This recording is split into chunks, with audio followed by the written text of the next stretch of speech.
Exercise number 6, active empathetic listening. So what is this? Well, very simply, it's when I'm listening to somebody who's got a challenge going on and letting them talk. I'm not giving them advice. I'm not hijacking them with my challenges, telling them what to do. I'm more using some silence to let them think about and reflect about things.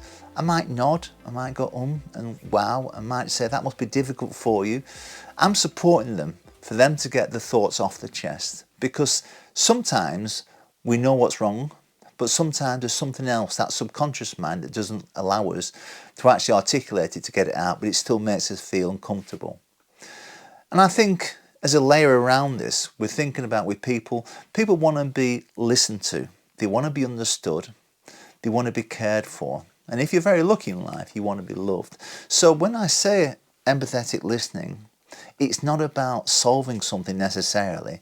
It's giving a platform for people to speak, for them to be listened to be heard, to feel valued. So we're going to give you an example now of some of the things not to do, and then we'll give you an example of what we should do. Okay, Amber, do you want to tell me about a challenge you're going through at the moment? Oh, just a second, let me check my watch. Yeah, we've got enough time. Okay, start again. So I'm going. Just a bit louder, I couldn't hear you then. I'm going into high school. Oh, I went to high school a long time ago. It's difficult, isn't it? Yeah.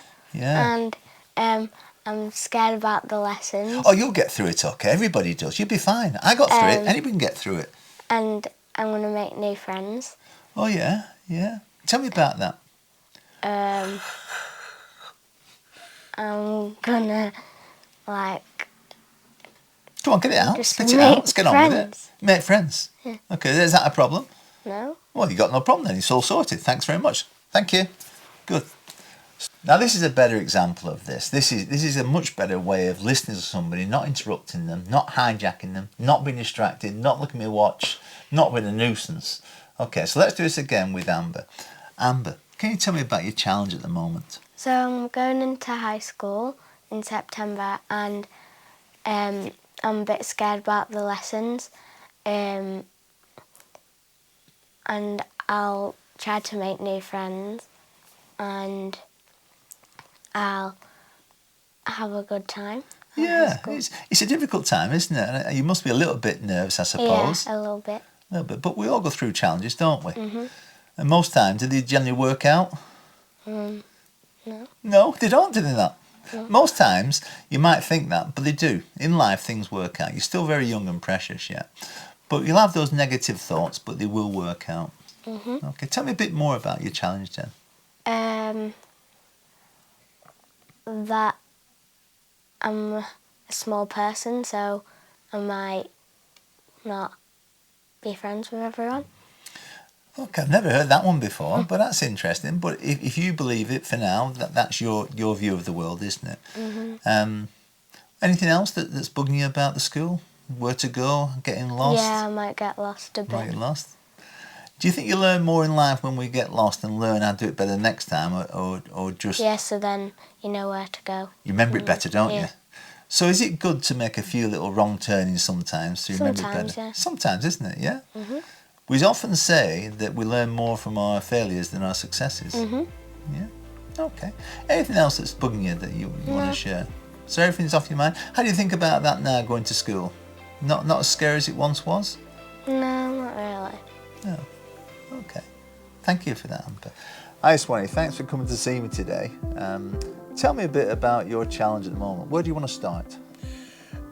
I'm happy with my lot, but I won't say I've overcommitted, but I'm in the process of writing 4 books. The worrying thing is I've not started any of them. I've made lots of notes. Yeah. I know where I'm going. I know the direction I'm going in, but it's a case of priorities of writing. Which one am I going to do first? Am I going to do 4 at once? I've done 2 once before. Do 4 at once, and it's basically just lining it up with the first book I ever wrote was back in 2005, which sold really well. That was about Jason Robinson. I had a guy who was a proofreader. He was an ex-headmaster. And he would say to me, you can't say that because if you do, you're going to get the legals onto you. Yeah. That was back in those days. Now everything's advanced 19 years on from then. The fact that, something could get put on social media or whatever, and you're thinking, but I want to have I should say the commitment and the be able to write it myself without having to get a proofreader to write it, but actually where to start, which one I prioritise. That's the difficult side of it. Yeah, and thanks for sharing that. I can hear that frustration in your voice, but I can also see you smiling as well. So it's one of them challenges that you quite like to do, but maybe when you get started, it'll all fall into place, perhaps. It probably will. I mean, one of the biggest issues I have at the moment is the fact that I used to live behind a laptop.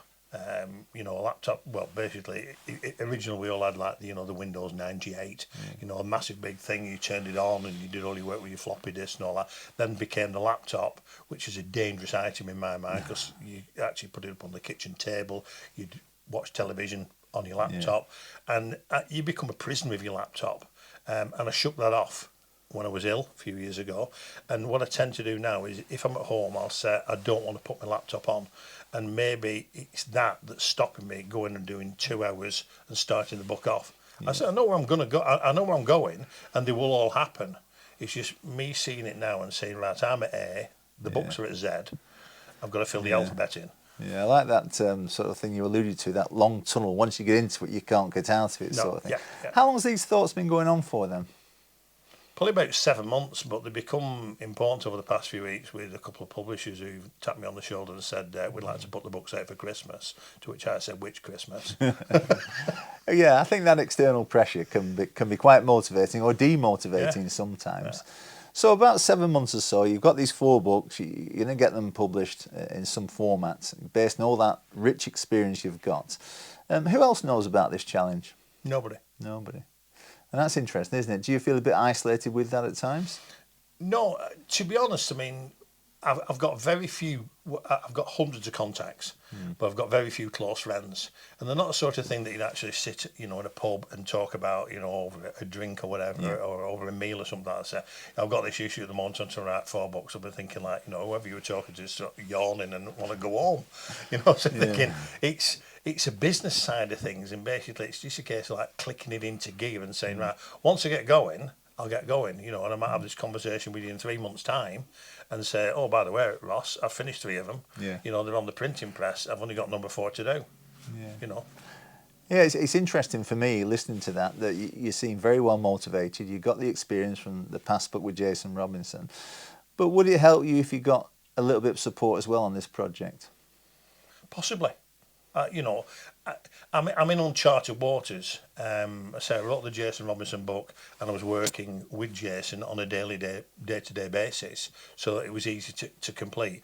I live on my own, so yeah, it's not the motivation of writing it. It's actually every now and again you just need a post to bounce things off. Yeah. And talk to somebody and say, I'd like to do this, or you might relay a story and you think to yourself is that amusing? Could I include it in my book? Because there's nothing worse than trying to write a factual book, chucking a bit of humour into it, and people are going, I don't understand this because 2 paragraphs ago you were deadly serious and now you're chucking a joke in. Does it work? I think what you're saying there, and correct me if I'm wrong, is that sometimes you get too close to it and you're too personal with it. So sometimes another person can look at it from a different angle and see if it makes sense and if it's funny. Is that the sort of thing? Yeah. Okay. So you may not need some support, but maybe somebody who could be that sounding board for you. Is there anything I can do?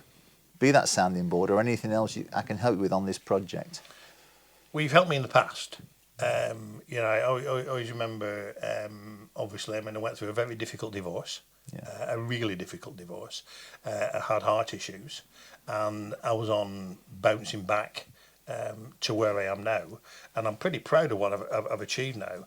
But something that stuck with me, and I've shared with so many people, is that a piece of information that you gave me years ago, and I quote it to so many people, the fact that if you're riding along in a car and you keep looking in your rear view mirror, you're going to crash.